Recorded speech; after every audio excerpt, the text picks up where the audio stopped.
Morning guys, Alan here at Alan's Allotment again. This is the first day back up at the allotment since Storm Chilly Willy Billy came along.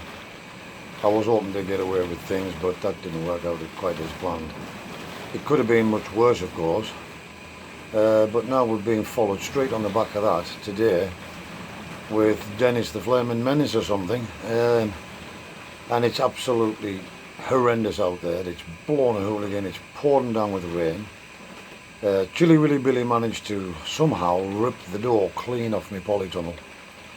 I was fortunate that the lad who normally feeds me pigeons through the week and the chickens had spotted it, and he's 70 odd year old, so with the best will in the world he basically picked it back up and put it in the slot in a fashion. He managed to prop it up with a few pallets and some bits of wood from the inside, some bits of wood from the outside, and thankfully that has actually saved the polytunnel at this moment in time. The door is got quite a lot of gaps around it and the wind's howling through it still, so I'm going to have to get out there, get a drill, straighten the hinges out, get the door screwed back on again somehow, fight against the wind, and drive some big 3-inch screws internally into the door posts, and hopefully it won't happen again. I am going to leave the top window exposed to let the air actually blow through the polytunnel from one end to the other and out the other side, and hopefully that's going to reduce the wind resistance on the polytunnel. I might need to put a couple of braces in from the side as well, because this one's coming from the side, so we're getting a lot of side winds. So I might need to put some braces in there, propped from one side of the polytunnel to the other one, just to try and save it. I don't know how much worse this is going to get, but it's pretty bad at the moment. So I've got the kettle on, I'm just going to have a quick cup of coffee. All the birds are fed and watered, and I'm absolutely drowned just from doing that. So I'm sitting here soaking wet, pretty miserable, but there we go. These challenges come along and we need to just crack on with them and deal with them as we can. So I'm going to have a quick cup of coffee. I'm going to try and get the door fixed on the polytunnel, a couple of braces in the polytunnel, and hopefully it's not going to take it away while I'm in the process of doing that. Fingers crossed and hope for the best. Wish me luck guys, and I'll catch up with you later. Okay guys, so as you can see, the gentleman that does my pigeons has done his best. He's tried to, he's managed to at least salvage the greenhouse somehow. The door is actually on back to front, and it's slotted in there, and there's bits of wood tacked to it, and there's a pallet up against it. There's the bags of manure on the inside propped against it. There was a stick propped up on there as well. As I said, the door's on back to front and it's in skew width, but he's done his best, and thankfully to him the polytunnel is at least still standing. So I'm going to go and get some tools now and make a start on this, and I'll come back to you shortly. Bye. Okay guys, so we've managed to get the door back on again now, the correct way, and we've also got it secured. Basically what had happened was, this was a mistake on my part, and this is the price I paid for it. So basically you can see it tore the hinges off, and it's buckled the hinges basically, but they're still okay and they're strong enough, and the door still works. You can see it's made a mess of those. I've straightened them back out with an hammer and got the screws back in again now. As you might see here, the screw in here, this is now 4 inches long. Drove right through the door and into this door. Left the head sticking out just so where it is. I've done likewise with this one here, likewise with this one here, and again down there, and they go right through. I don't know if you can see that or not. Basically you can see there's the screw. They go right through, 4 inches long, straight into the door jamb. So hopefully that's going to hold it now. Apparently what had happened was the wind had came through this way, and it grabbed the door and flew it back and just basically ripped it off. And I know what happened now. I remember back in summer when I assembled this, I didn't have a bar to put in here, and I knocked a little screw in there. Literally it was only in a quarter of an inch. It was just to hold the door shut while I got a bar, and I completely forgot all about it. So this is the price that I've had to pay, but never mind. thankfully all's well that ends well, and the polytunnel at the moment is still standing, so fingers crossed that this storm doesn't do any more damage to it. So a couple more braces to go on the inside, and then hopefully that's that batten down again. Catch you later, guys. Okay guys, so inside the polytunnel now, you can probably see here, there's the screws coming through from the outside, driving into that door jamb here. As I said, they're 4 inches long, and they're in except for about a quarter of an inch, so there's a good 3.5, well, a good 2.5 inches bite on them, and they're coming right through, as I say, and into the door jamb. So that's the door back as was, and back in again. Now there is no polycarb on the top here, and I'm leaving that open and exposed purposely. The rain is driving in here, as you can see, but I'm leaving that open and exposed purposely, so that the wind can blow through, right through the tunnel, and it helps with the resistance against the wind, and go outside the top at the other end. I've got the snack on the other side there, keep the door shut while I'm in here.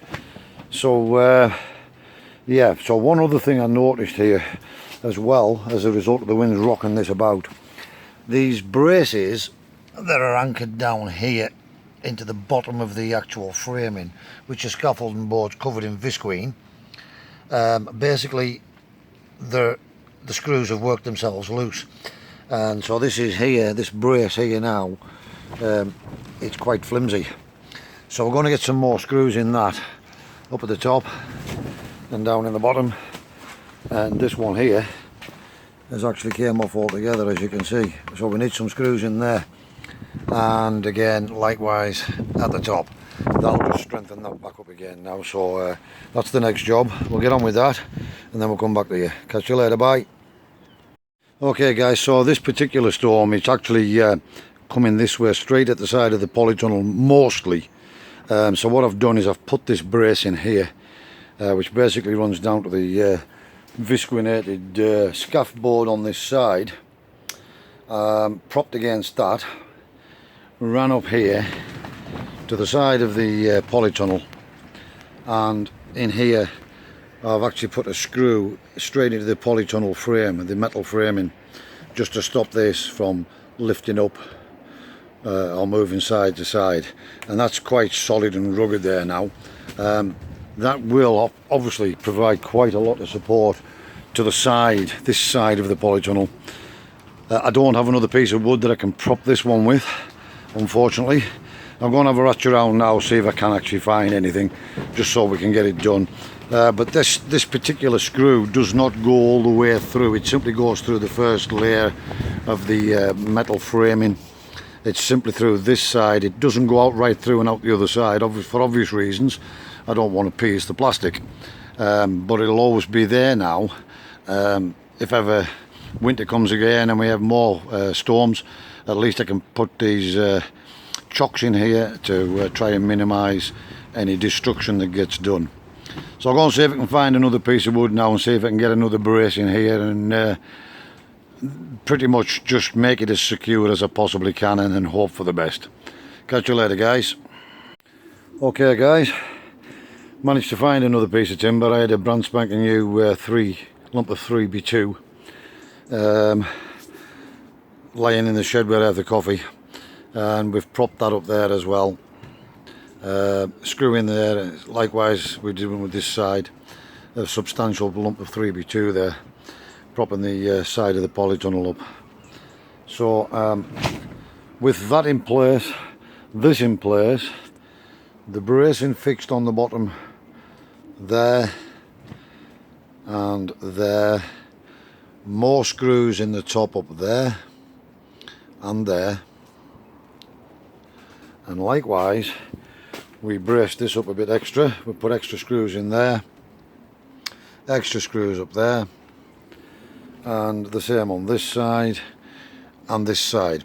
Now them braces there have actually been very, very good, and they've lasted quite a long time, and they do certainly tighten up the polytunnel.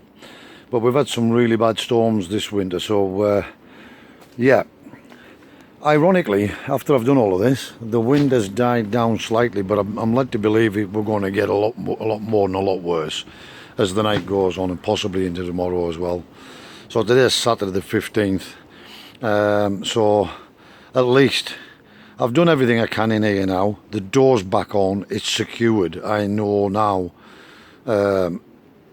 unless we get a hurricane, that door isn't going to move again. Or unless the storm is so severe that it actually takes the entire structure.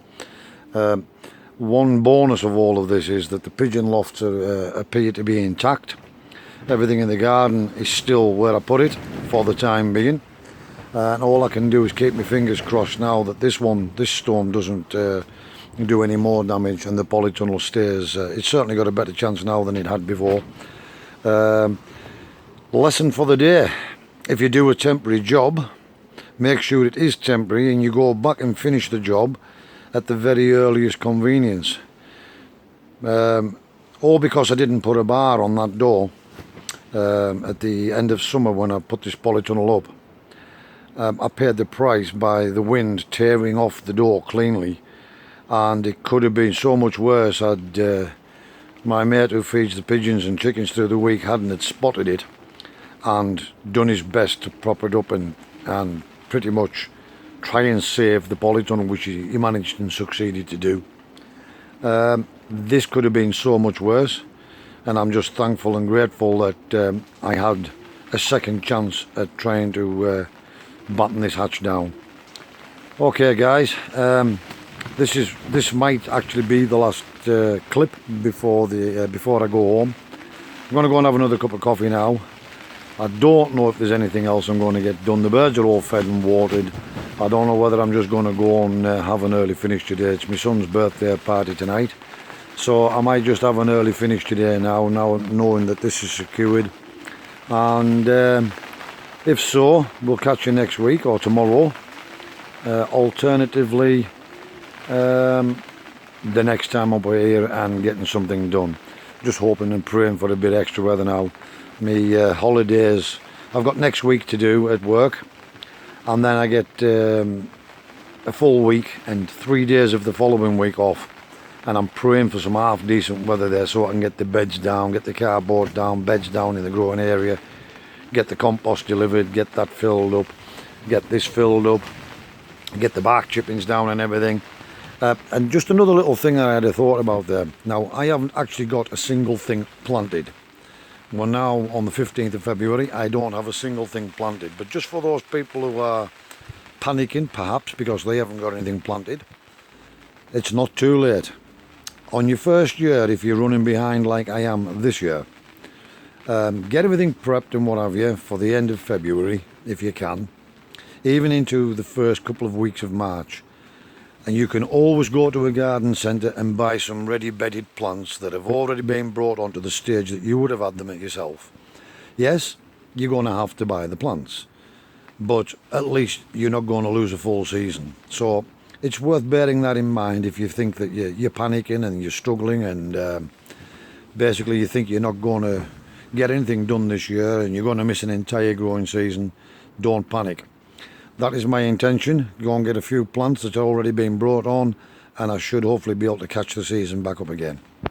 Okay guys, catch you later. Bye.